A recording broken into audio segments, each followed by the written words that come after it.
بسم اللہ الرحمن الرحیم وَإِذَا حَكَمْتُمْ بَيْنَ النَّاسِ أَن تَحْكُمُوا بِالْعَدْلِ صدق اللہ العظیم۔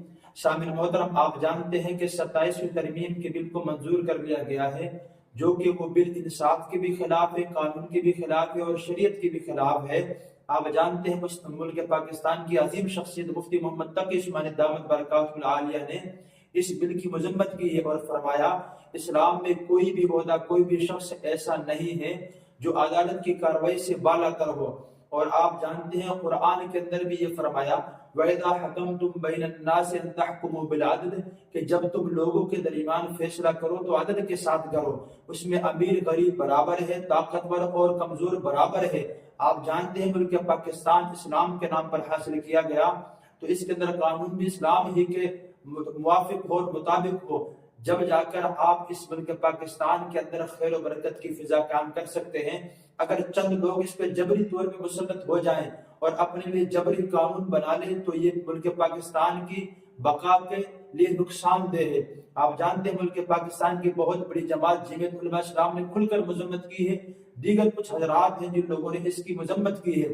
آپ جانتے ہیں قرآن کے اندر اللہ فرماتے ہیں عادلوا بین عادلوا واقرب للتقوی کہ تم انصاف کرو، انصاف تقوی کے زیادہ قریب ہے، واتقوا اللہ، اللہ سے ڈرو، ان اللہ خبیر بما تعملون، بے شک اللہ جانتے ہیں جو تم کر رہے ہو۔ میرے دوستو، ہم نے مرنا ہے، اللہ کے پاس جانا ہے، اللہ کے پاس جا کر ہم نے جواب دینا ہے۔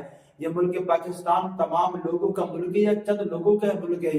یہ ایسا نہیں ہے جس کے اندر وہی قانون ہوگا جو سب کے خیر میں ہو، جو سب کی بھلائی میں ہو، جو اسلام اور شریعت کے خلاف نہ ہو۔ اگر چند لوگ اس کو اپنا ملک سمجھیں گے تو پھر ملک کا امن اور ملک کی جو ہے فضا خراب ہو سکتی ہے۔ آپ دیکھ لیں خلفاء راشدین ہمارے لیے ان کا دور نمونہ ہے، معیار ہے۔ اللہ نے قرآن میں صحابہ کرام کی ہستی کو ہمارے لیے نمونہ معیار بنایا۔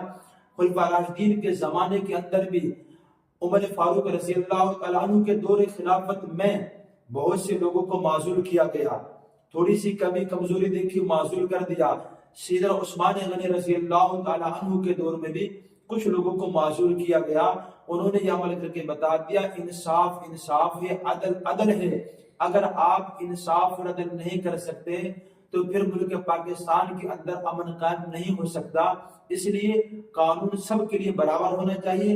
ہم خود بھی یہی بات کہتے ہیں کہ کوئی بھی شخص قانون سے بالا تر نہیں ہے، تو پھر اب یہ قانون چند لوگوں کے لیے کیوں بنا دیا گیا؟